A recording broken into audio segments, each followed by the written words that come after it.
Yo, bro, how's it going? You right? How's it going? Yo, dude, we're just gonna be talking about aliens today. I mean, yesterday we had a long stream where we did discuss the aliens, but today we're gonna go in more details. And I actually want to go through the books as well. I want to go through the books of God, maybe Bible, maybe Quran, maybe some other books where I can find some evidence of aliens from those places. All right, start with the aliens now, right? Actually, I'm starting. The first thing is like the Guardian, where I'm gonna start from. What's your belief in the aliens, by the way? Do you think aliens exist? Astrophysics team say that observation of chemical compounds may be tipping point in search for extraterrestrial life. Yesterday I was talking about like CIA, how CIA has got declassified documents where they were controlling the astral projection and stuff. And people have like the knowledge of the stars. People who study like astrophysics. Is that astrophysics or is something else? I mean, astrophysics is like the basic knowledge of the stars, but some people actually have a belief that stars actually are related to human life in some matter. They do control our lives. So I think that this might be something with the aliens. Yes, once more, views jump in talk about Egyptian tombs having craft drawings on them. Oh, we're gonna talk about that as well. And they had to be done by over 100 years ago. Okay, we're gonna talk about the Egyptian tombs after I'm finished with this one. A giant planet 124 light years from Earth has yielded the strongest evidence yet that extraterrestrial life may be thriving beyond our solar system. Astronomers claim observations by the James Webb Telescope of a planet called K218b appears to reveal the chemical fingerprints of two compounds that on Earth are only known to be produced by life. I mean, this has to be true, bro. So we found the chemical compounds that are also found in the Earth, and they are responsible for the life on Earth, and we found them on this planet. So it means aliens actually exist. Yo, Lovi Abafo, how you doing? Detection of the chemicals dimethyl sulfide and dimethyl disulfide would not amount to proof of alien biological activity, but could bring the answers to the question of whether we are alone in the universe much closer. Oh, Crystal Meth Enjoyer, what's up? Amirhan, why do you have to start the conversation like that, bro? You can't do me dirty like that. I mean, Crystal Meth, I haven't done Crystal Meth today, though. Leo Philip, how are you doing, bro? This is the strongest evidence to date for a biological activity beyond the solar system. And astrophysicists at the University of Cambridge who led the observation. We are very cautious. By the way, guys, if you haven't already subscribed, please subscribe to my channel and let me know what you guys think about aliens actually. Do you believe that aliens exist? Crazy how I can spot it though. Yes, yes, I mean you can spot it, man. It's just from the face you can spot it, to be honest. By the way, cancer research, right? That's what we're doing it. Bro, you're so inspiring. And I love your videos. Don't listen to the haters and keep going. There are people who care and love ways more than hate.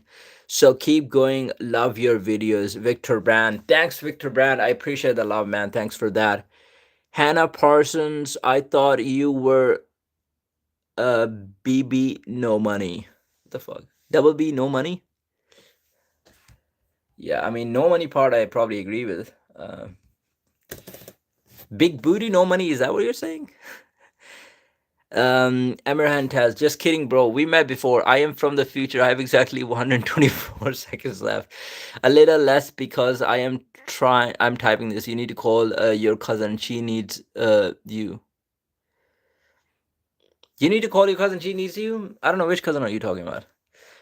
We met before. I am from the future. I have exactly future, dude. I remember I did a trip where I actually proclaimed to be from the future. So you could be one of those guys.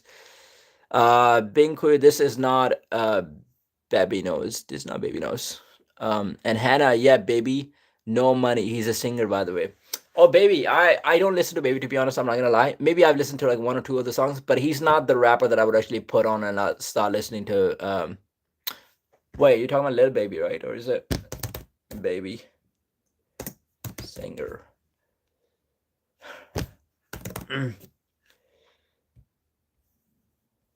Holy shit, I'm pulling up baby singers. I'm getting literal baby singers, like 5-year-old baby singers.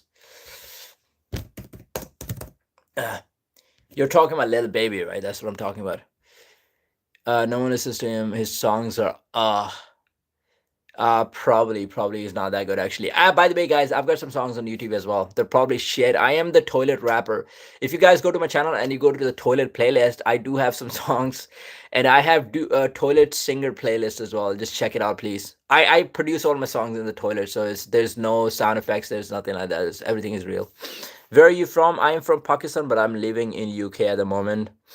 Don't call on live. Do it. Seen another live. Okay. No one listens to him song. You must do it before. Type BBNO and then $sign. All right.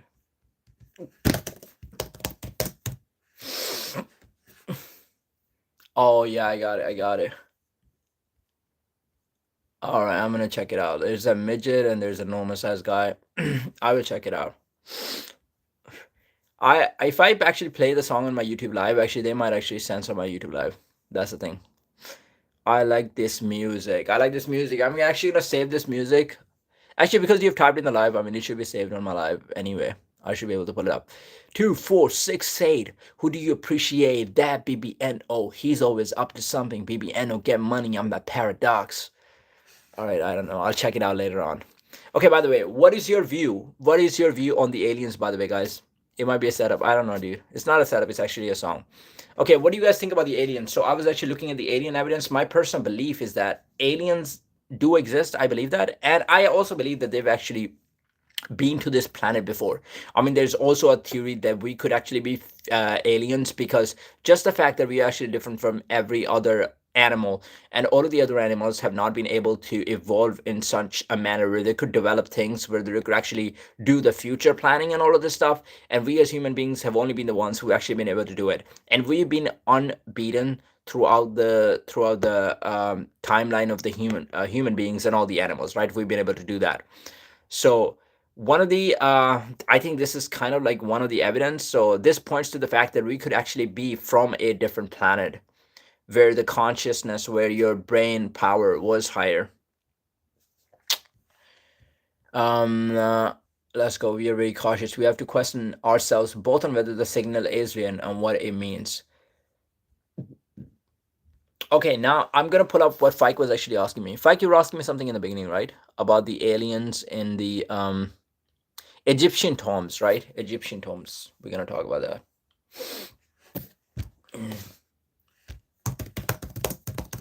And Egyptian pyramids.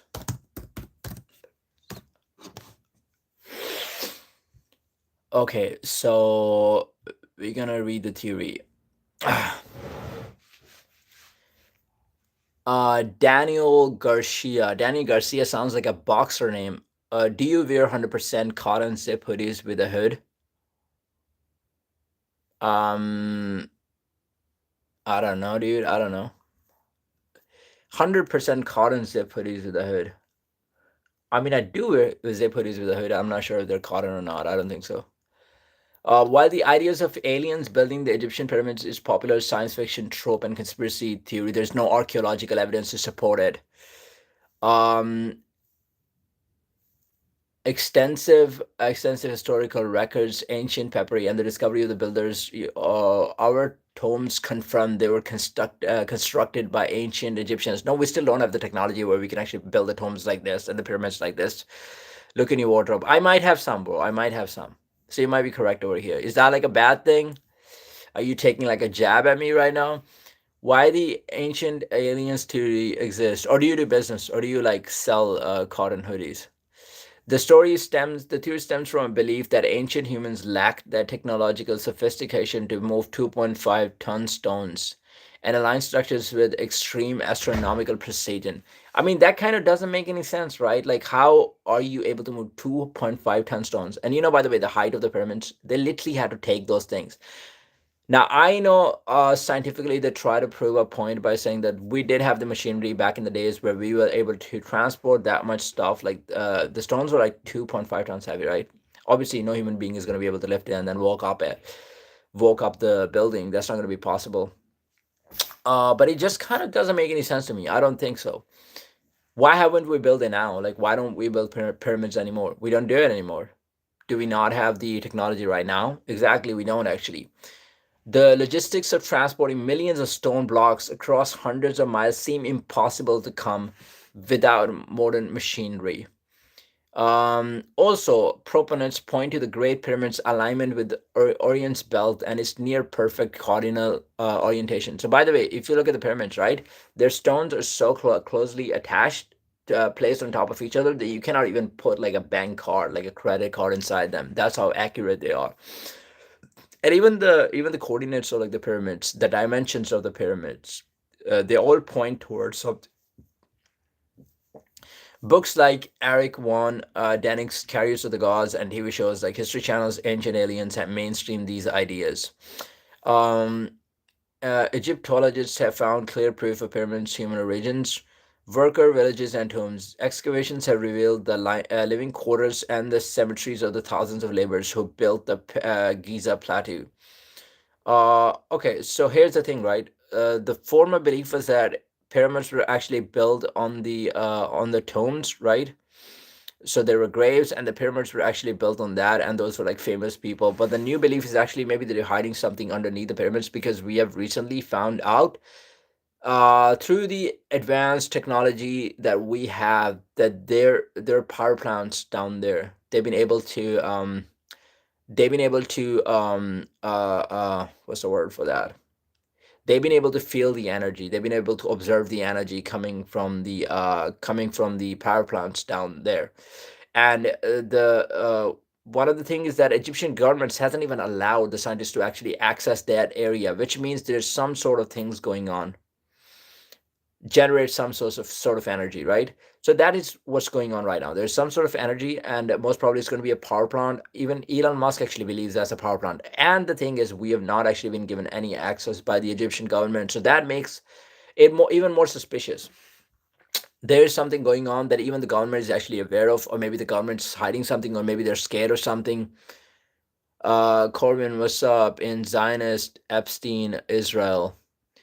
I guess there's a lot of stuff going on right now. Um, Israel has been under attack right now badly. I think they underestimated Iran, and Iran is not backing down right now. I think probably Benjamin Netanyahu is dead. That's what they're saying. Actually, there's a lot of news coming out on that. If you look at the new video that Benjamin Netanyahu actually uploaded, to just prove to the people that he's not actually dead, people are saying that video from the cafe is also kind of fake video because if you look at the coffee, right? Coffee, it looks like it's coming out of the cup, but it doesn't really fall. It doesn't really fall on the floor, but it is pretty higher than the cup, which kind of doesn't make sense because if it's a liquid, it should be coming out of the cup.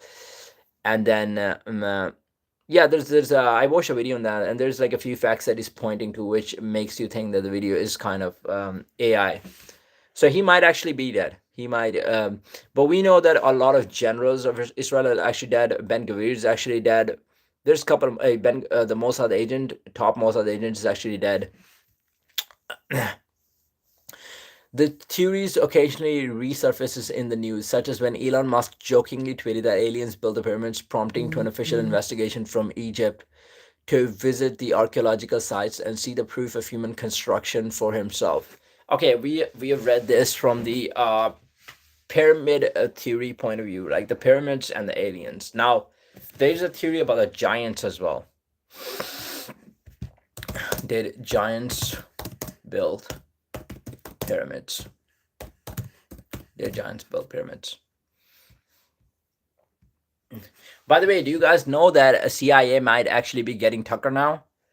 Remember Tucker Carlson in his last episode was actually pointing to the fact that CIA is actually checking his. They're going through his texts, and according to one of the videos, I've seen that there might be texts with the Iranian government that they've been able to find out actually, and they think that Tucker was actually involved with the Iranian government, and he was sending them like very useful confidential information, which I don't think so. I think because he was going hard on Israel, he was questioning them really hard, like Mike Huckabee and all of those guys. And I think this might be the reason that they're actually trying to get Tucker, because Tucker is one of the guys who used to be, who's still kind of like a mega guy, mega supporter. And he was actually one of the reasons that Donald Trump was able to win the election. So he played a great part in this. So I wouldn't be surprised if they're actually trying to get Tucker. Mm.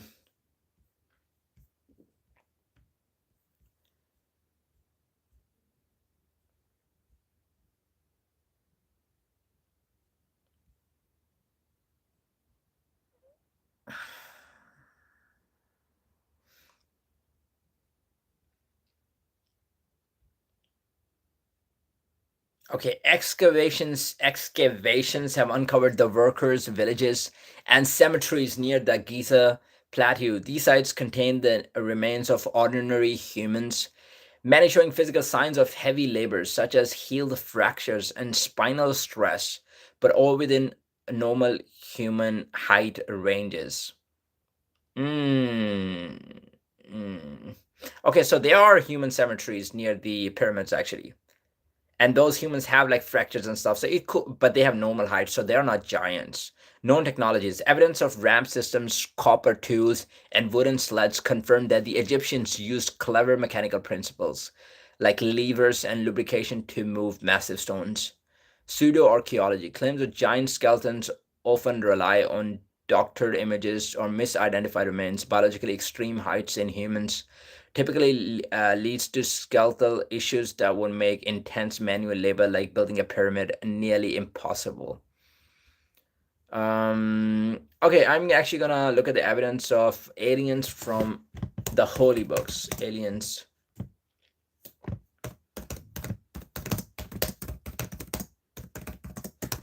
Okay, we're starting from Bible actually. Let's start from Bible.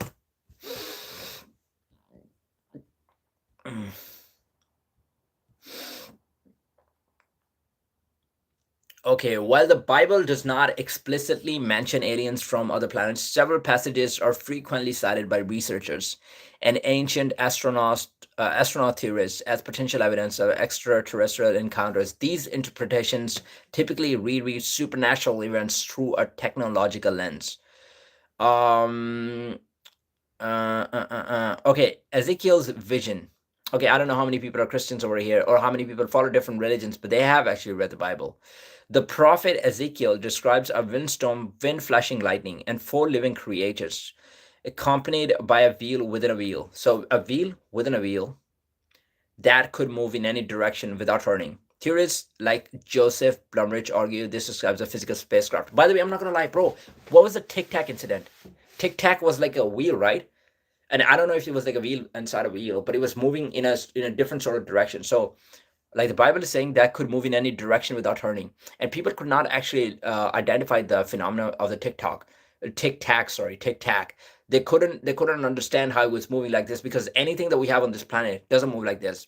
It doesn't make any sense. It doesn't follow any of the laws of the universe as far as we know. Actually, it was going, because normally when you have the objects, they're either going in the straight line or they're moving circular, but that thing was rotating, plus it was going forward as well, plus it was going up and down, so it was kind of moving in any direction. And that is a recorded evidence, that is a video evidence that we have, and we haven't, as human beings, we haven't developed any sort of advanced technology that has advanced to the point where it could actually move like this. So that must have been an alien aircraft, and we can see that from Ezekiel vision. A vision. I'm actually going to read it again. The prophet Ezekiel described a windstorm with flashing lightning. So with flashing lightning and four living creatures, accompanied by a wheel within a wheel that could move in any direction without turning.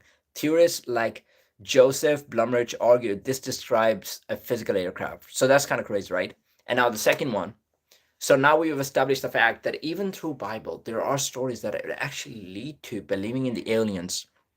Now we go to Elijah's chariot of fire. Elijah is taken up to heaven in a chariot of fire and horses of fire by a whirlwind. This is often interpreted as a description of the craft's propulsion system or a beam of light. Why do you think people actually believe in the miracles? How do you think the miracles actually happen? So I mean, we talk about like the miracles that the prophets actually performed, and people were actually surprised at that time. I wouldn't be surprised if the prophets had some sort of, or it could be that the angels are like aliens, right? It could also be that the angels are aliens. When you're talking about like the prophets taken to the chariot of fire, like people could not just be making stuff, right? Like I understand that humans have the ability to actually make stuff up, but any stuff that you're making up, when you're saying something, you must have seen something similar to it, at least like something similar to it. Like nobody's gonna say that there's like a horses of fire coming or something like this. Maybe they saw something that they couldn't explain, and then they pointed to that fact. So Elijah is taken up to heaven in a chariot of fire. Gnostics nightmare is saying I am gay, man. That is unbelievable. That is great, bro. Just because I'm reading the Bible doesn't mean I hate gays. Okay, Gnostic Nightmare, by the way, just from your name, have you read the Gnostic Gospels? Have you read the story of Lucifer and Sophia and Yaldabaoth and all of this? I mean, I was trying to go into the rabbit hole. I spent like a few days actually reading about this, but it's been a while actually. So have you read those Gospels? Do you know they've been banned by actually every sect of Christianity? They're not very popular these days, but there was a time when people actually used to read them. Okay, the third one is the pillar of cloud and fire. During the Exodus, God led the Israelites by a pillar of cloud by day and fire by night. Some suggest that it was a physical craft guiding them through the wilderness. Okay, right? So that's how they were getting the guidedness through the clouds. So the clouds in the day, a pillar of cloud by day, and fire by night. Because night, the clouds are not going to help. If you need the direction, you need the fire. So that's how they're getting the fire by night and they're getting the cloud by day. Some suggest this was a physical craft guiding them through the wilderness. The Nephilims. Okay, this is the most interesting one, by the way. It's the Nephilims are from the book of Enoch, actually. I didn't know there was like a mention of Nephilims in the Genesis as well. So these were actually, as far as I can believe, Nephilims were actually the fallen angels. So one third of the angels actually teamed up with Lucifer, and then Lucifer and Michael actually had a fight in the heaven, and then Lucifer was casted out of heaven. He lost the fight, and when the fallen angels actually fell on the earth, they actually started breeding with the humans. That's what they did, which was kind of sin. They started committing that sin, and then there was a different species that was actually born after that. So the breed of the humans and the angels, and these are the fallen angels. They're not even good angels. In the Quran, I think they're mentioned as jinns. In Quran, they're mentioned as jinns. In Book of Enoch, they're mentioned as Nephilims, and even Genesis, there's a mention of that. The sons of God who came to earth and had children with human women are sometimes interpreted as extraterrestrial beings who manipulated human DNA. Oh, by the way, that would actually make a lot of sense, because even though we're saying that aliens are not directly living on this planet, but you could have an argument that Nephilim is actually, when they came to this planet, they had bred with the humans, and when they actually bred with the humans, then you created extraterrestrial beings, because Nephilims are extraterrestrial, right? So they are bringing their DNA. So when their DNA actually matched with the humans, they did create some extraterrestrial beings, and some of the humans living today actually might have that DNA, by the way. Manipulated human DNA. And I don't know about the height. I don't know if they were giants or if they were like normal humans that just possess like different characteristics. I'm not sure about this. What if Nephilims are still alive? What if Nephilims? And I'm not even sure about like the age range of Nephilims, right? Because sorry, not the Nephilims, but the fallen angels actually. So fallen angels came to this planet actually. Where are they now? Are they still living on this planet? Are they somewhere hiding? Or have they gone back? Because I don't think they will be actually allowed to go back to heaven, because they've been casted out of heaven. Obviously, they don't want to go to hell. Hell is like the worst place ever. So it means the fallen angels could be, either they could be revolving somewhere else in the universe or on a different galaxy, or they could be hiding on this planet. Dude, could the fallen angels be among us? Could the fallen angels actually be like shapeshifters? Could they be putting a mask on? Could they have something on? Beings described as extraterrestrial. Many scholars and believers know that while not aliens in the science fiction sense, the Bible describes several types of non-human intelligent beings that exist outside of this earth. Yo, Cloud, how's it going? Angels and demons, defined as spiritual messengers or fallen beings, they are technically extraterrestrial as they do not originate from Earth. Cherubim and seraphim, These beings are often described with multiple wings, many eyes, and animals like faces.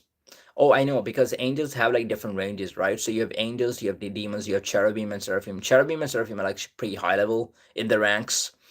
So they have multiple wings, they have many eyes, and animals like faces, which can appear alien to modern readers. Um, but they're good, right? Cherubim and seraphim are actually good, I think. Because I was thinking of something else. I was thinking of like Antichrist, and I felt like someone not special. While that someone could be special, saying beautiful.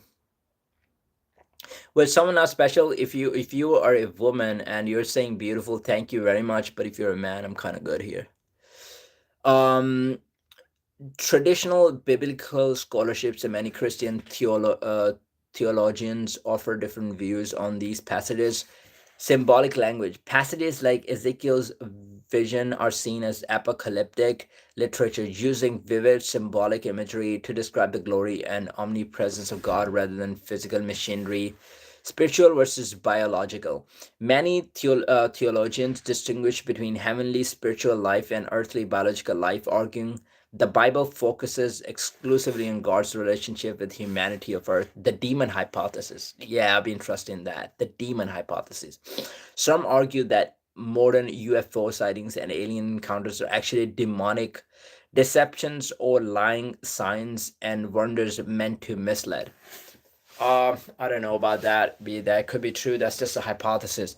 Now we have looked at the evidence of aliens from Bible. There's no concrete evidence, but obviously there's sightings, there's miracles that have happened that point to the fact that the things that they actually saw actually resemble the alien aircrafts that we have seen today. It's a possibility. We can't be 100% sure. And I'm actually going to look at Quran now. So evidence of aliens from Quran, if you can find anything related to that. Evidence of aliens.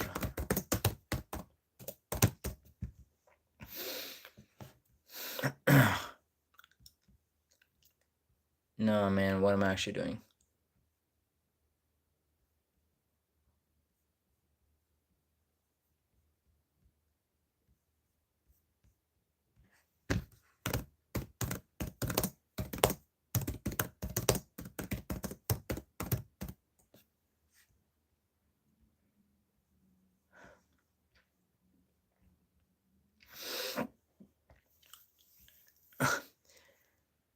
Dreams.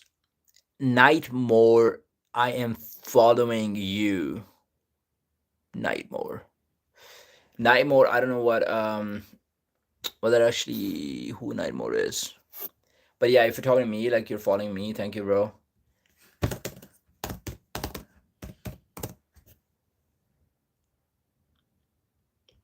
Or you could be saying nightmare actually.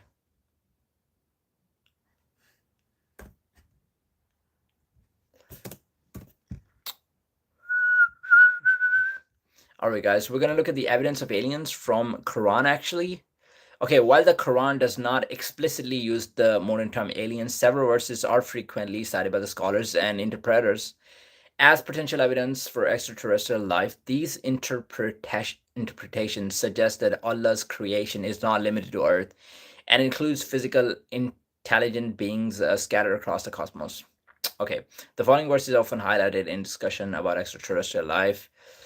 Surah Al Shura. So I'm going to read a verse from Quran that actually points to the fact that aliens could exist. And among his signs is the creation of the heavens and the earth and the living creature that he has dispersed throughout them. He has dispersed throughout them. And we're talking about the whole land, right? We're talking about the creation of the heavens and the earth. And obviously, if the God exists, if the Quran is actually a true book, then God is aware of the universe that he actually made. And he has scattered those living beings throughout them. If the aliens, if the existence of the human beings, if the existence of the life was only on this planet, then God wouldn't actually be saying that I have scattered the living creatures throughout the heavens and the earth. He wouldn't have said that because the universe is massive. If you look at the video of like the whole universe on a macroscopic level, you go up, it would blow your mind. Like your planet is so small compared to the whole universe that you can't even fathom. It's smaller than a cell to the whole universe. Like you have a planet, then you go up. There's like a solar system. You know how big how much bigger sun is actually compared to the Earth. It's like massively big. There's not even a comparison. And then you go higher than that. Then you have galaxies, and you know how many stars are actually in the galaxy. So sun is like one of the stars. How many stars are in the galaxy? There's a lot. And you know how many galaxies are in the cosmos, and then you have like the whole thing. There's a lot going on. There's a lot going on. The universe is so big. And to say that we are the only ones in the universe, when the Quran actually says that he has dispersed throughout them, and he's all powerful to gather them together whenever he wills. He's also all powerful to gather them together whenever he wills. So there might actually be a time when that happens. Interpretation. The Arabic word used for living creatures is daba, which typically refers to physical, crawling, or walking beings. Since the verse mentions these creatures are dispersed in both the heavens and the earth, some interpret this as a reference to biological life on other planets. Yeah, that would make sense to me. So Quran actually refers to the fact that the biological life does exist on other planets. Surah Al-Fatiha, all praise is for Allah, Lord of the worlds. Interpretation. The plural term al-Amin word suggests the existence of the multiple realms or civilization beyond our own. Yes, all praise is for Allah, Lord of the worlds. Yeah, it doesn't say Lord of the world, it's a Lord of the worlds, which means there are other beings actually living on other worlds, and He's the Lord of all the worlds. It does actually mention that, it does actually point to that fact. Surah Al Isra 1770. And we have certainly honored the children of Adam and preferred them over many of those whom we have created with a marked preference. And we have certainly honored the children of Adam and preferred them over many of those whom we have created with a marked preference. So I guess the interpretation would be that the Adam children are actually higher spiritually than other beings. Scholars like Dr. Yasser Kadihi note that the use of many rather than all implies there may be other creations that humans are not superior to, potentially hinting at advanced extraterrestrial civilizations. Surah Al-Talaq 65:12. So Quran is also pointing to the fact that you might not be the most superior creator in this universe. There might be other extraterrestrial civilizations that are actually superior than us. Allah is who created seven heavens and of the earth, the like thereof. This verse alludes to the existence of multiple earth-like bodies throughout the universe. Okay, then there's Ahmadiyya interpretation. Scholars from the Ahmadiyya Muslim community have been particularly vocal, arguing that the Quran explicitly predicts the existence of an eventual contact with aliens life. Classical views. Historically, theologians like Ibn Taymiyyah suggested it is arrogant to assume that humans are Allah's only creation, emphasizing that Allah's creative power is continuous and vast. Yeah, I guess so. It's pretty arrogant actually to think that we're the only ones in the universe and we are superior to anything else in the universe, right? When the universe is that massive that you don't even have capacity to actually have a look at the whole universe. Mainstream neutrality. Many modern scholars, such as Asim al Hakim, maintain that while the Quran allows for the possibility of aliens, it does not provide definitive proof, and focus on such matters is not central to the faith.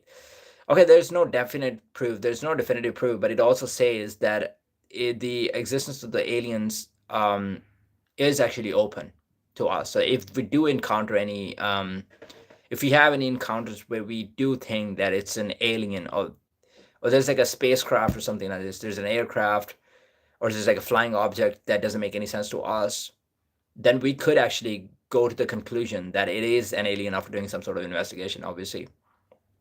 Lord of the Worlds, Surah 1 2, potential meaning multiple inhabited worlds of civilizations, physical creatures in space. Surah 42:29, biological life exists beyond Earth.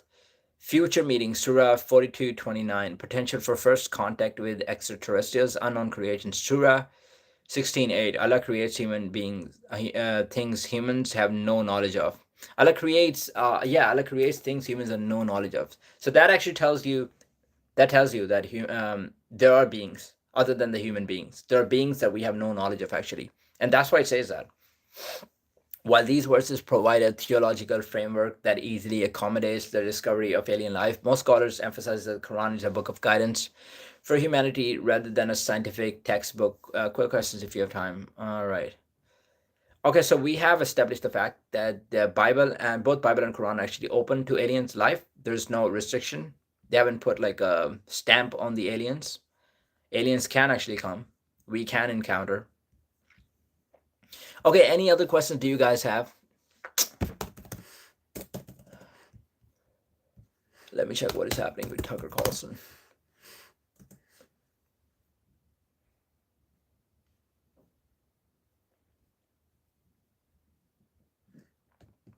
Yeah, guys, I was talking about Tucker Carlson, right? I was talking about we're actually going to open the link where Tucker Carlson claims CIA is building foreign agent case against him. So, right-wing media commentator Tucker Carlson claims the CIA is actually preparing a criminal referral against him to the Justice Department, alleging a probe related to him talking to people in Iran before the war. Oh my God! If they can actually find like text messages of him talking to Iranian government, and he's passing on some sort of confidential information to Iran, that would actually be a problem for him. Carlson suggests that the potential change could be under the Foreign Agents Registration Act, which requires disclosures from agents of foreign principals engaged in political activities. He says he's not an agent of a foreign power, has never taken money from anybody, and that his job involves speaking to people globally. The podcaster did not provide evidence for this claim's comment has been sought from the Justice Department and the CIA. Carlson has recently criticized the presidential war with Iran as absolutely disgusting and evil, leading to the president saying Carlson had lost his way and was done mega. So Donald Trump has actually said it. I mean, I don't know why Tucker still says that I love Donald Trump. The Donald Trump, I respect him a lot, and he actually still goes and meet Donald Trump like every month, like multiple times a month. Like this month itself, he just met Donald Trump like 3 times in a month.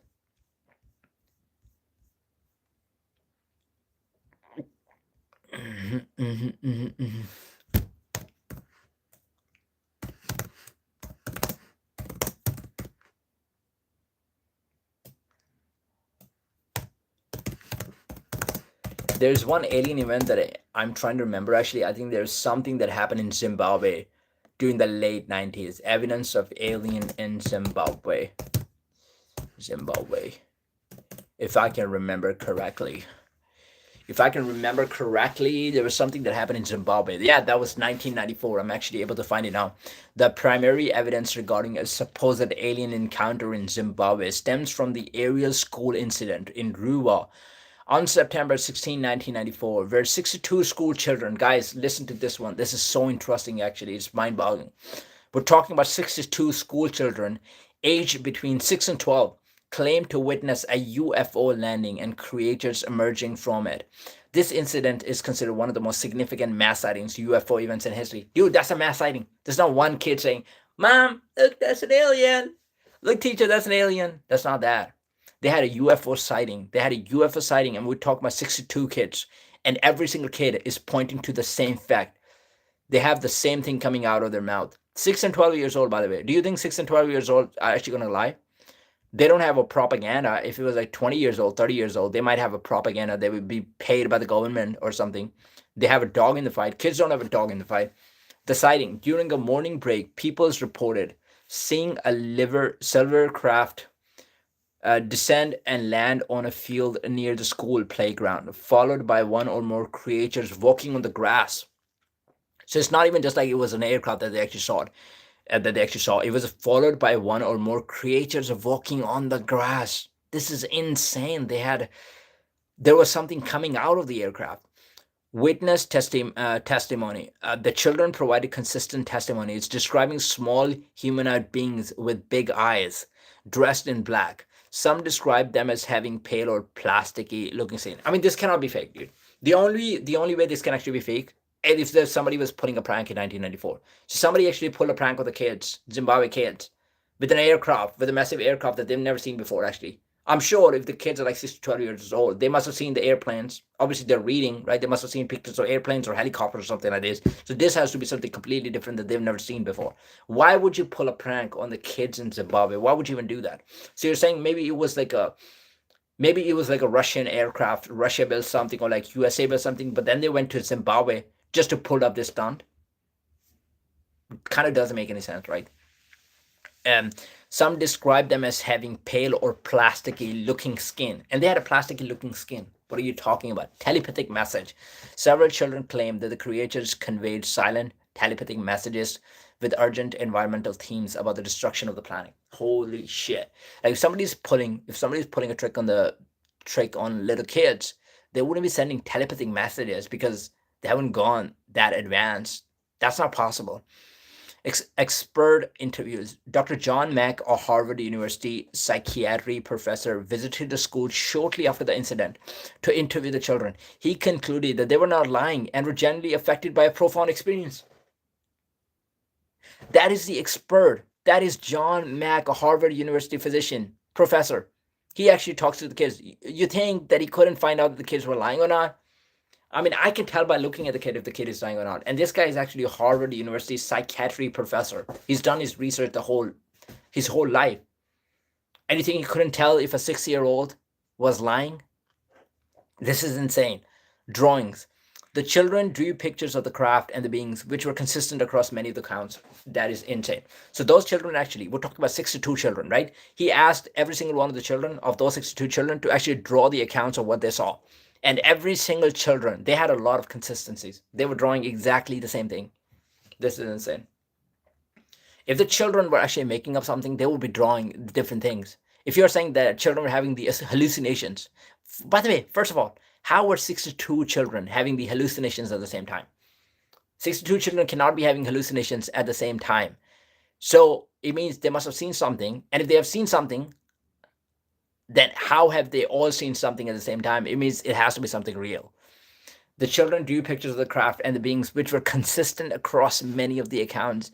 Ball is saying Aisha was 6. No, she was not. I don't believe that, actually. I don't believe that. I think she was 17 to 18. According to the, if you want me to like cite the ahadith, if you want me to find the evidence that she was actually 17, I can prove it to you right now on the stream. I mean, we're discussing aliens, but if you're still on the stream, I think I can probably put it up right now.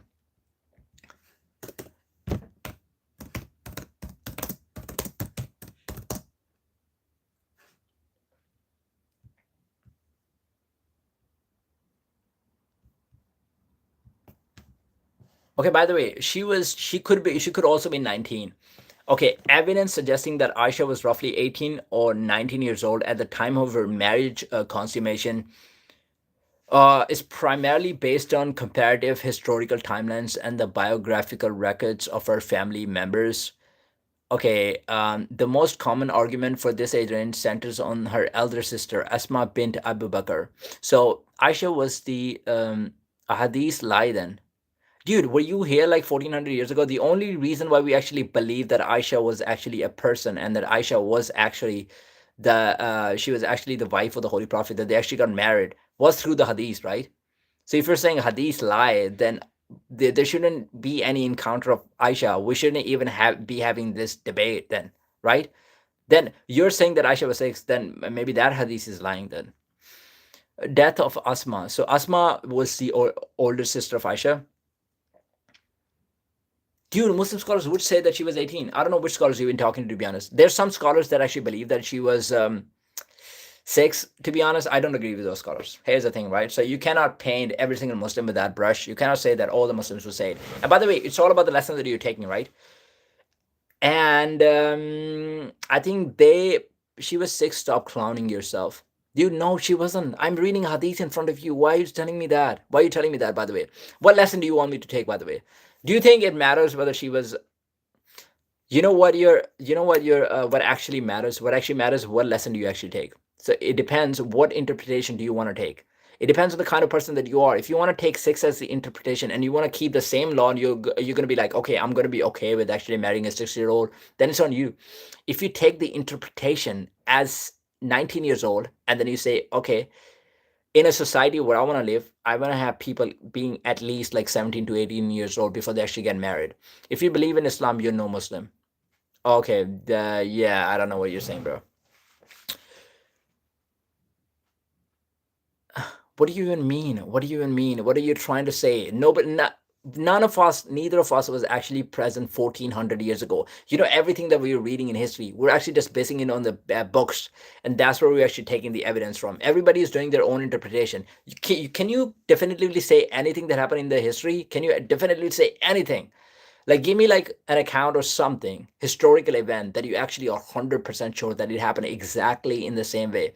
I mean, it could all just be a lie. I mean, all the wars, all the world wars, all the wars even before that, the evolution, the theory of evolution, every single thing, the Noah flood and all of this, everything could just be a lie. We could just not be sure. We're not sure about anything at all, to be honest.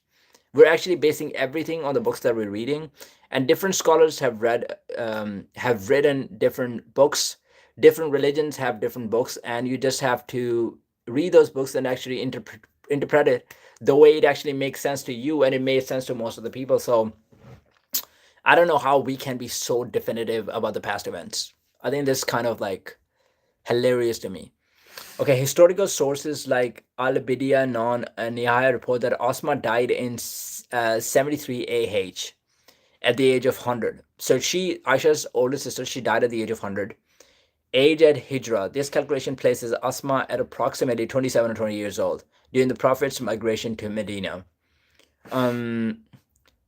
So after she died in 73 AH at the age of 100. 73 AH. So 27. 100 minus 73, that would be 27. Bro, Ball, you're tripping.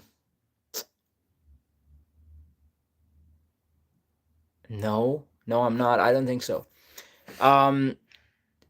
Aisha's age. It is widely documented that Asma was 10 years older than Aisha. Why don't you talk shit about the elite, but stuck up about a theory about a girl from way back then? Talk shit about the elite, but stuck up about a theory about a girl from way back. Yeah, that's what I'm saying, dude. That's what I'm saying, right? He's actually. Oh yeah, thanks. No, I understand that. So here's the thing: you're so stuck up on that. That was like 1400 years ago, and that's what I'm trying to tell everybody, right? So every single piece of information that we are actually getting, we're getting it from the books, and that book was written by a scholar that is coming from different accounts. So then what we have to do is we have to get the accounts of different scholars, right? And then we have to read all of them, and then we actually have to make sense of what actually is making sense. So I'm actually going on that. I'm actually on Google right now, and I'm on AI because I know that there are sources that actually do tell us that Aisha was actually 19 years old at the time that the marriage was actually consummated. And we can give you some of the accounts. So it depends on what do you want to believe. Do you want to believe that she was 6 years old, or do you want to believe that she was 19 years old?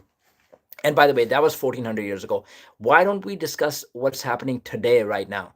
There's a lot that is happening right now, bro. We're talking about the Epstein class, the whole Epstein class. And the reason why people actually use the argument of Aisha is because they think that they can actually devalue the value of Islam. When you actually look at Epstein and all the Epstein class, none of those guys were Muslims. I mean, a lot of guys were members of different religions, and I'm not going to be one of the person who's going to try to bash the religion and say like Christians and the Jews are like this, because I know this is not the religion, right? We as Muslims, we actually believe in other religions as well. We believe those religions were true at that time. Christianity was actually a true religion. I believe the Bible was actually true. The Jews were actually the people of God as well. So but if I try to diminish, devalue the value of those religions right now, just based on this, I mean, it's just the action of some of the people. It's just the elite class that is doing this.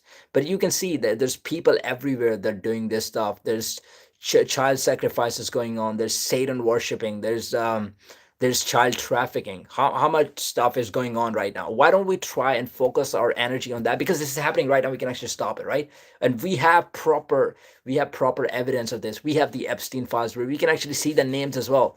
We know what we did. We have the pictures. We have the videos. We have the emails. We have a lot of stuff. And why we're so fed up with something that happened 1400 years ago, that came from different accounts, and then there's different interpretations coming from that time, and there's no way we can actually go back in time and see it exactly like how it happened. We can actually just base it on the information that we have today. But anyway, according to this evidence that I'm looking at right now, the calculation places Asma at approximately 27 to 28 years old during the Prophet's migration to Medina. Aisha said it is widely documented that Asma was 10 years old than Aisha.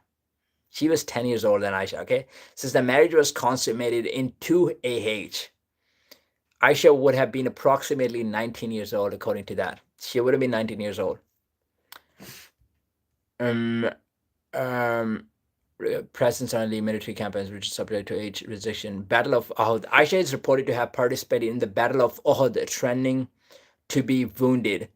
Age rules. The Prophet Muhammad typically did not permit anyone under the age of 15 to participate in battles. I mean, this is a good evidence. This is actually a good piece of evidence. The Prophet Muhammad typically did not permit anyone under the age of 15 to participate in battles. The rejection of Ibn Umar at Uhud because he was 14 years old. So here's a guy who was 14 years old, but he couldn't participate in the battle because the Prophet didn't allow him to do it because he was under 15. But Aisha actually took place in the Battle of Uhud, which tells you that she must have been over 15 years old. Her presence suggests that she was at least 15 by 3H, making her approximately 14 or older at the time of her marriage consummation a year earlier. Aisha's listed among the very early converts to Islam, the first 20 people. Timeline. The Prophet began his mission in 610 CE. If Aisha was among the first, the age of consent was lowered from 10 to 7 years old in 1871 Delaware. Dude, yeah, it is so bad. Like, even if you look at the American states right now, the age of consent is like 16 years old in the states, I think, in most of the states.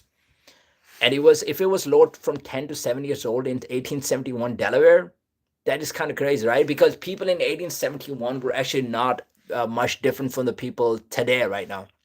And people in Arab, they actually mature at a very young age as well. So especially we talk about the time when people were actually living up to 63 years old.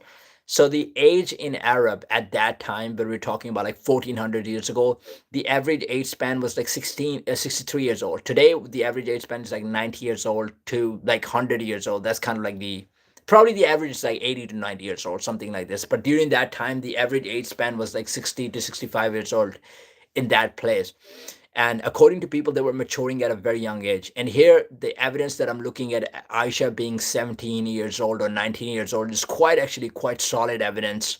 And she was minimum 14 to 15 years old at the time the marriage was actually consummated. Same is rumored about Rebecca and Isaac. By the way, wasn't Rebecca like there's something that also says that Rebecca was 3 years old, but it could be like a wrong account, I think. How old was Rebecca when she married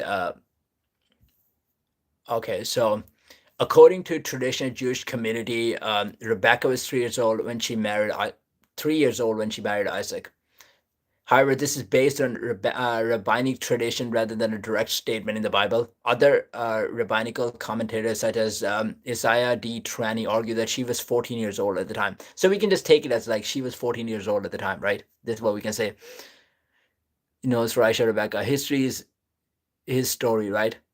That is true, man. Nobody can actually know it for sure. History is actually written by the people who actually succeeded. That's what it is. It got written from many accounts. It was not even like the first-hand experience. It was not even like Muhammad was writing about Aisha, or like some other people were writing that have like the first-hand experience were writing about Aisha. It was written like 2 to 3 centuries after sometimes, or at least like 2 to 3 generations after. They were not coming from the direct accounts. They were coming from like second-hand or the third-hand accounts. So Rebecca was a child too.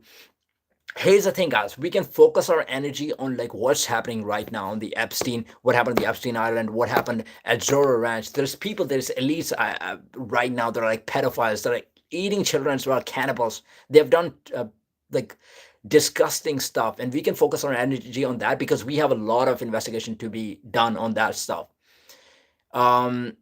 How old was Aisha? According to the accounts that I'm actually looking at, she could be 14 years old, minimum 14 years old, but she could also be like 17 to 19 years old from the evidence that I have right now. So,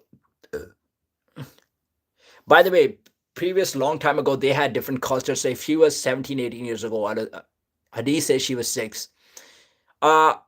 If you are taking the literal meaning of one of the hadiths, it probably says that she was 6 years old. But I am finding a lot of hadiths that actually say that she was 17 years old. And I have very strong evidence about this, by the way. Let me give you like one of the evidence, right?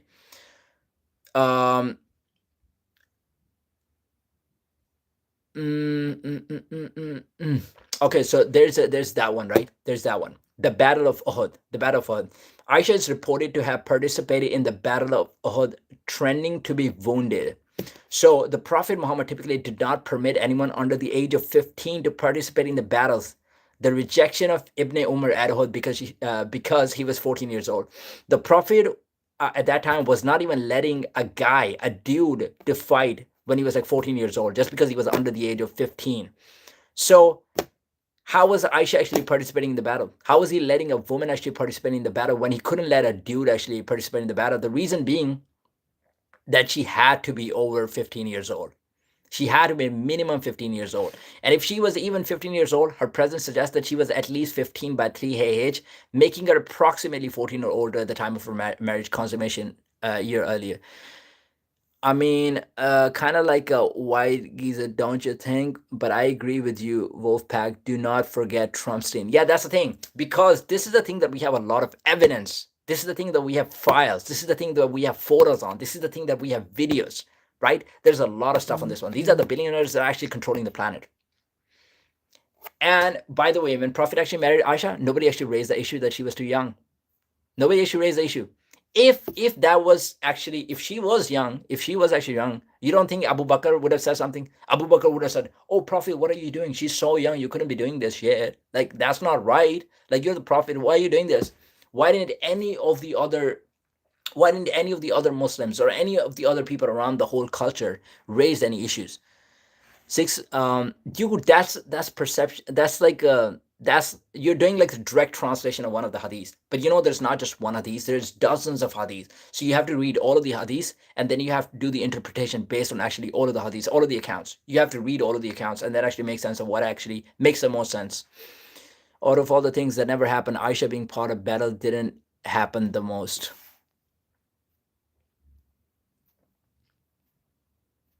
Bragg with, but do not forget Trumpstein. Why don't you read hadiths by Aisha herself? All this nonsense is distraction, and these yahoos are career deceivers. Yeah. By the way, Jews are actually the people of God as well. Jews are the people of God as well, because Judaism was the first sort of like the big monotheistic religion. Like Abraham was the one who brought the Abrahamic religions, believing in one God. Then you have Judaism, then you have Christianity, then you have Islam. But I feel like because there was so much influence of the culture during that time, so they had to actually please the teachings of some of the culture as well, and that's where the Baal worshipping and Moloch worshipping actually started among some of the Jews. I wouldn't say all of them. It's actually, who's are the created Jews? Christians are the chosen ones. Dude, Christians are good as well. I believe anybody can go to heaven. Actually, it's not like we haven't put a stamp on a guy like you have to be a Muslim to actually be a good guy, like a Jew to be a good guy, like a Christian to be a good guy. I mean, Christians do believe in Jesus, and Jesus was a prophet of God. They do believe in all the prophets before that as well. And Christian teachings are actually very peaceful, so we're not going to be saying anything against it. And as Muslims, we actually believe in Jesus, so it'd be crazy if I be saying something about those religions. King James Version was commissioned by King James, man who enjoyed male courtship. What does that say about the Bible? Yeah, here's the thing, right? So there might be changes in the Bible too. Do you know about like Rothschild and stuff in like 1800s or like 1900s? The way the Bible was actually interpreted, or the way the Bible was actually the new version of the Bible that he actually I think it was the evangelical version of the Bible that actually had a bit of elements that were not present in the Bible, earlier Bibles. That says about like Christians have to protect the Jews at like all costs or something like this. That was to, and something about the Zionism as well. Something about Zionism, like Israel, the Jews should have like a proper state of themselves. So I think that created a lot of chaos. But this is all the information that I have on this. I don't know how much right I am on this issue. No, they shouldn't. The Great White Charlie. The Great White Charlie. The Great White Charlie, by the way. Which religion do you actually follow? Which religion do you follow? And do you listen to Tommy Robinson, by the way?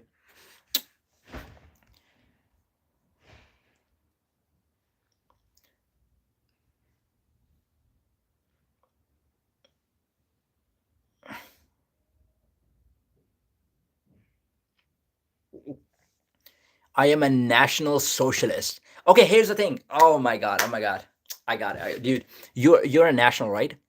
So are you one of those guys, by the way? So national socialist, there's nothing wrong with it. Are you one of those guys who actually believe that only white people should be living in UK? Do you have like a belief like this? Okay, here's the thing, I don't get it, right? So I don't know if you're a fan of like Nick Fuentes or not. So I basically like the okay, I don't know if you actually love Nick Fuentes. So here's the thing with Nick Fuentes, right? Nick Fuentes, I love the way he does a comedy. I love the way that he actually deliver the message. I find him so funny, right? But here's the thing: there's two things that cannot go along each other. One of the things is like the white supremacists are like, oh right, this country is only going to be for the whites, so the whites are only living in Britain. Actually, this is going to be right. But then at the same time, they're like, this is the message of Christianity, and Christianity is all inclusive, so you cannot have two things going on at the same time.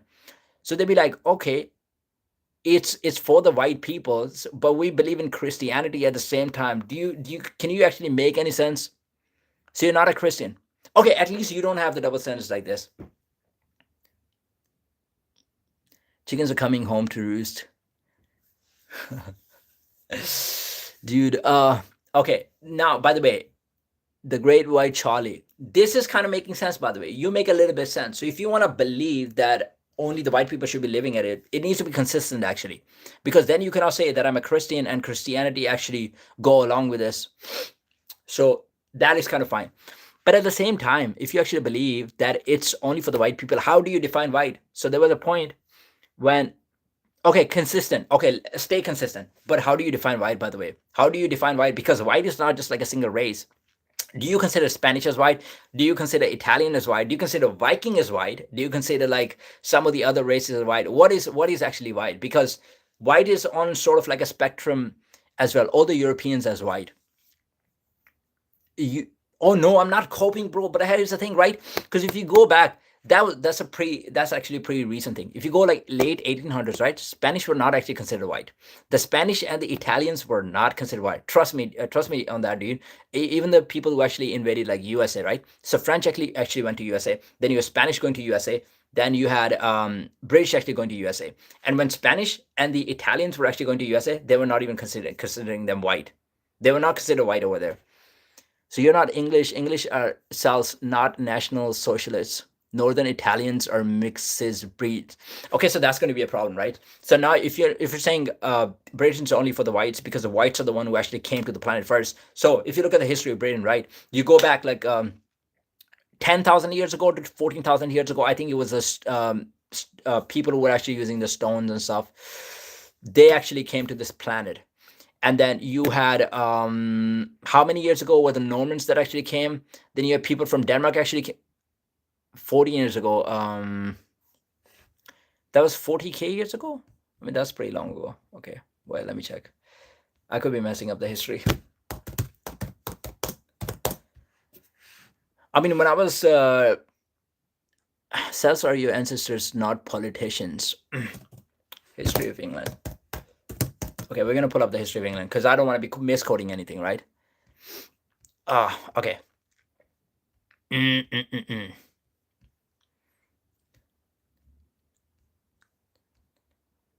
Okay, human habitation dates back over 800,000 years ago. The Neolithic period saw the construction of concrete documents.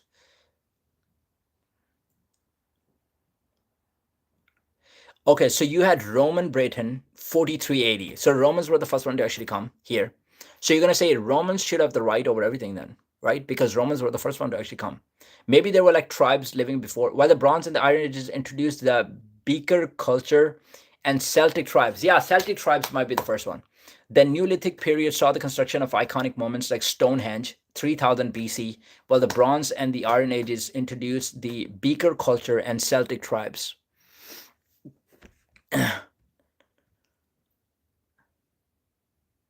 What? Am I saying something stupid right now? Or am I pronouncing it wrong?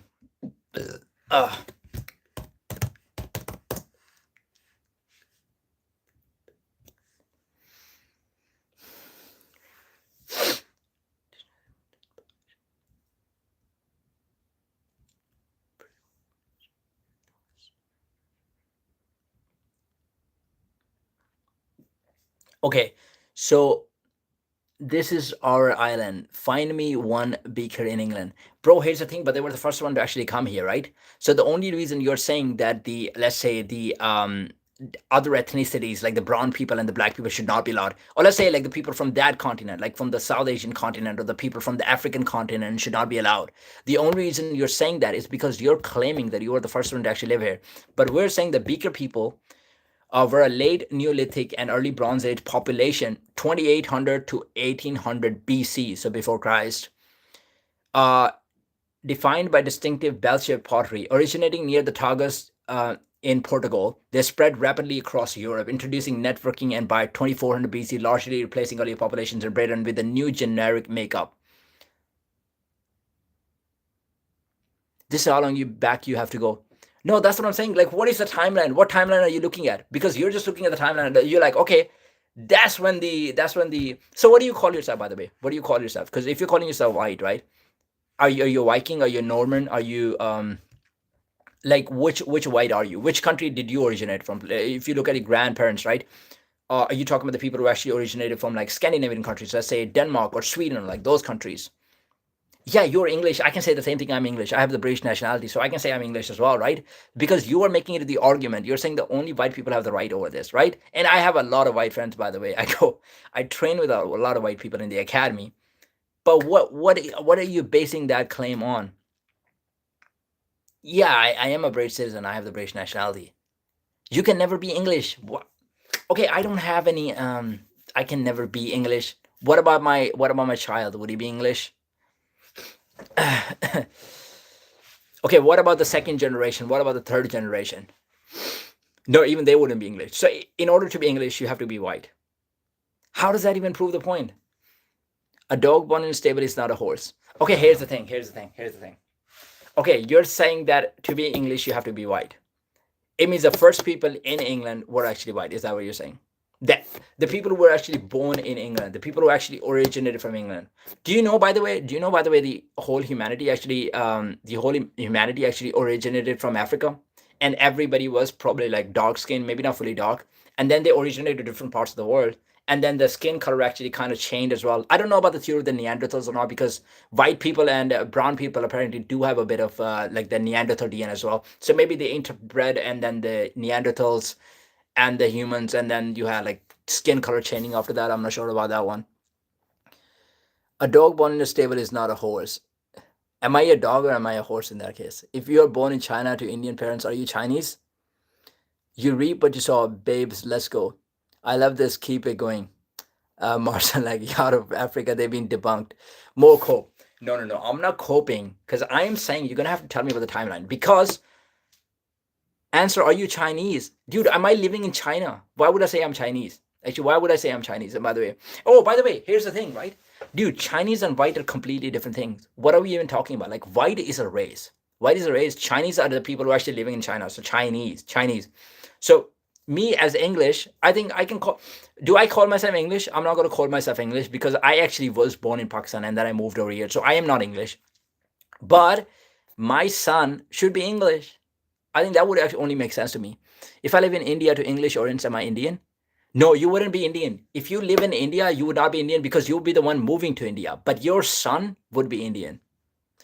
Past mistakes, wrongdoings, or negative actions have finally returned to cause problems for the person who initiated them. He's literally brown. Dude, that's what I'm saying. India is not defined by brown people. Here's the thing, right? Dude, the Great White Charlie. If you actually let me just put an argument. I'm gonna beat you in this argument. Here's the thing, right?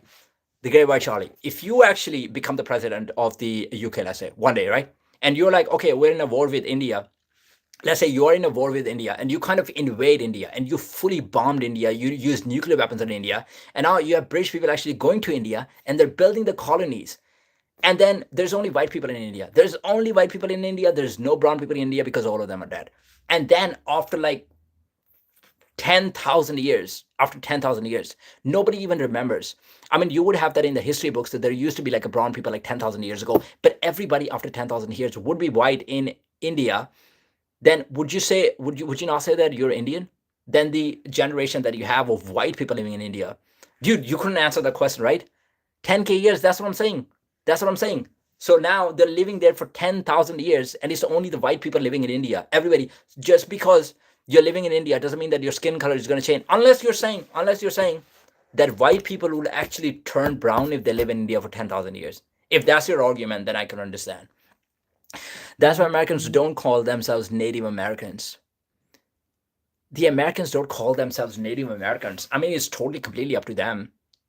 I guess it depends upon the time, like how far back do you want to see, right? If you want to look back, like so the Americans, the British actually invaded America. What was that? When they started moving in 1200, I think.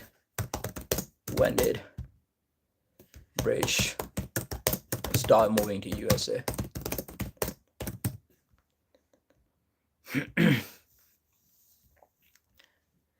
That's why Americans don't call themselves Native Americans. Past mistakes run into native.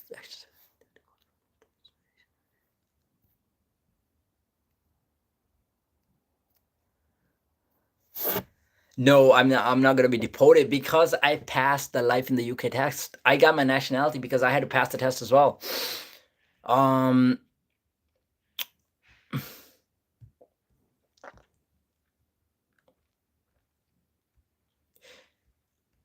Okay, so the British actually began moving to America in the late 16th century. Through their permanent settlements weren't established until the early 17th century. The first attempt at an English settlement was on Roanoke Island. It failed twice, and the final group of colonists famously disappeared by 1590. So the British have actually moved there in like 1500, let's say, right? So white people have been in USA for how many years now? A lot of them have been in USA for like 500, 600 years. Um, so okay, so you have the argument that if people have been living in a country for like 500, 600 years, that's not good enough time. They don't have the right to call themselves the Native Americans. So why? What is, dude? So here's the thing, right? If they're not calling themselves the Native Americans, then where's the theory of like the white nationalists coming from? White nationalists. So why are you living in USA? You're living in Britain. That's completely fine because I guess white people have been living in Britain for like a long period of time. So I don't know what timeline you're looking at. So people living in America, like say Nick Fuentes, how is he calling himself a white nationalist? How can you be a white nationalist? I mean, you can be a white supremacist and say white race is better than every other race, and we're going to be living in USA because our race is the superior. You can say that, but then say white nationalist. Nationalist means nationalist. He's literally a Mexican. That's what I'm saying, dude. He doesn't know. Yeah, thank you very much. He's a Mexican and an Italian, right? Britain should be more sunny, if anything. Oh, dude, Marcel Nagy. We need that, dude. We need Britain to be more sunny. To be honest, that's why a lot of people actually move to Australia as well because they don't like the weather over here. At least in Australia, they get the sunlight. It rains all the time. It's in the name. Too brown to be sunny. Too brown to be sunny. Yeah, dude. Brown countries are more sunny, by the way. Brown countries are way more sunny, to be honest. I want to reply to one of the comments that you actually had before that. You are a Pakistani calling yourself English because your sprog is born here. Um, I do remember you saying something. You asked me something actually.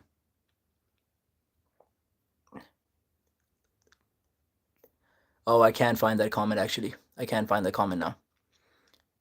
I would prefer the rain. He's not English made. He hasn't got the DNA. Oh, I'm not even claiming to be English. I'm not saying I am English. I'm saying the next generation. Or you could have like a definitive rule, all right? You could have a definitive rule. You could be like, okay, this is the amount of time that you need to spend in the country, or your generations need to spend in the country. After that time, you'll be able to call yourself native of that country. That's the amount of time, like 10,000 years, or like 5,000 years, or like 500 years, or something like this. But then you're not making sense yourself because there's white nationalists living in America that are actually calling them white, but at the same time, they're calling themselves nationalists as well, which means that they believe that the nation actually belongs to white people. No, you're not answering my question. You're not answering my question.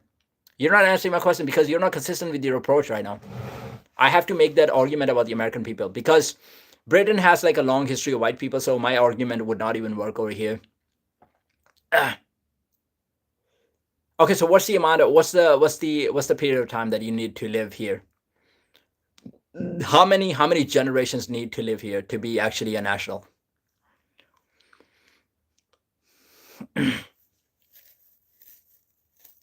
Billions of years. Oh my God. The history of the planet is, I'm pretty sure, is like 8 to 9 billion years old. They're scared about the melanistic future. That's why they're so tears. You will never have any claim here. Melanistic future. Ah, the sun will disappear before you claim to be English. Before you claim to be English. That would never happen. So let's just say by any chance, and God forbid it, by the way, I don't want that to happen. The white people actually move somewhere else. White people go to like a different country. Like white people go to, yeah, just imagine if there's like a world war. World War III starts, all the white people, all the brown people, everybody dies in the UK. And then in like 100 years, you have people moving from Pakistan. So let's say Pakistan is not part of the World War. UK is part of the World War. Russia attacks UK, destroys the whole country. Everybody's dead. And then people from Pakistan actually moves to UK in like 100 years, and now it's just a town of the brown people in UK, and then they live here for 100 years. Would they be like would they be then British? Would you call them nationalists? Would you call them like brown nationalists then? Oh, and the name of the country, and they don't change the name of the country. Let's say the name of the country is still English. Would they be able to call themselves English? Would you identify English as being brown then? The sun will disappear, but you best believe while I am alive, I'm going to fight you. Fight me where, dude? But Marcel, like, is it true in Pakistan women were recently buried alive? No, that's not true. That's not true. Women were buried alive in some of the cultures long, long time ago, like hundreds of years ago. But that was part of the culture. That was not part of the. That was not even part of the Pakistani culture, by the way. That was part of the Indian culture, and even very specific community of India. And even that had like nothing to do with the religion. I think it was something that they were doing. I mean, I could do a bit of research on that. But in Pakistan, women don't get buried alive. That doesn't happen, bro. Bro, Pakistan is not as bad as it is portrayed for the woman. Like I actually studied in a university in Pakistan as well. I actually was like my schooling is from Pakistan. We had like co-education over there. Women and men were completely fine, completely cool. It was only some of the areas where they were a little bit oppressing them, but other than that, it was kind of fine. Same story in America, same story in the UK. Yeah, but you haven't. You calling me low IQ, but you haven't actually debunked my argument. My argument was that if the World War actually happens, the whole UK gets exploded. Russia destroys us. We don't have any brown people. We don't have any white people. And then Pakistani people actually move to UK in 100 years. Would you identify brown people as the as English? Would you then identify brown people as English? Um, Charlie is a cope. Yes, he's coping. What? I'm not coping, dude. I'm not coping, dude. I mean, Charlie's obviously going to say that. Let me find something for you, bro. Let me find something you.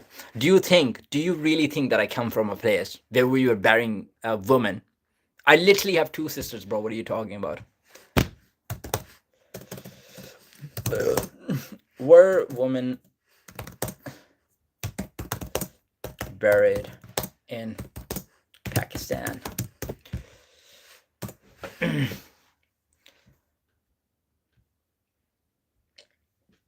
Okay, here's the thing, right? Were women actually ever buried in Pakistan? Yes, this has happened, but it's not part of the culture. So I can see in 2008, five women were shot and buried alive in the Balochistan region for attempting to choose their own marriage partners.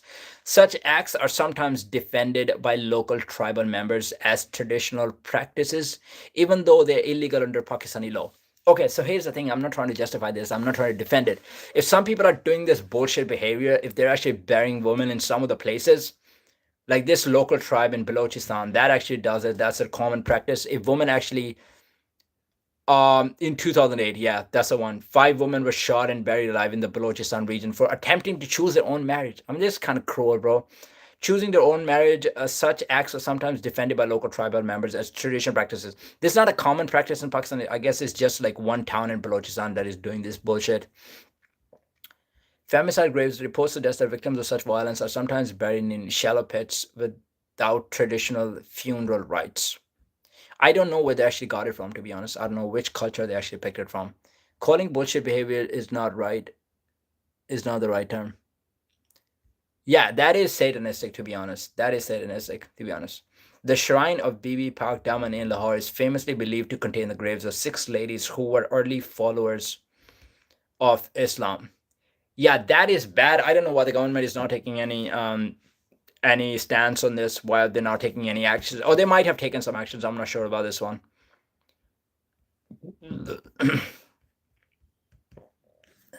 But yeah, I think in one of the town in India, it was actually a common practice, but that was part of their culture of that specific place.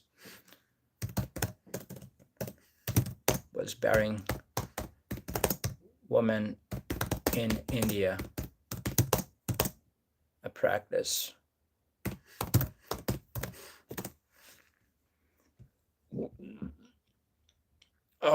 The practice of burying or burning women alive. Yeah, burning women alive as well. This is unbelievable. Specifically, widows alongside their deceased husbands was a historically recorded practice in certain parts of India, commonly known as sati or sati. Well, primarily known as self immolation on a funeral pyre. Historical records indicate that in some communities, widows were buried alive with their husband's corpse.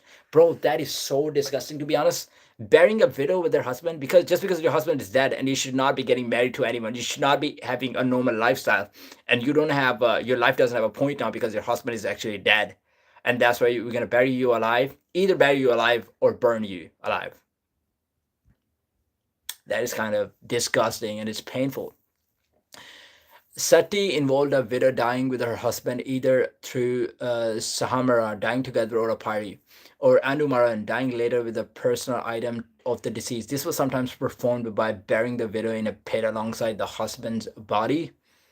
While it was never a pan-Indian universal practice, guys, I forgot about it actually. I need to break my fast. I'm fasting. Have a good one, guys. If you haven't subscribed to my channel, please subscribe and take care of yourself.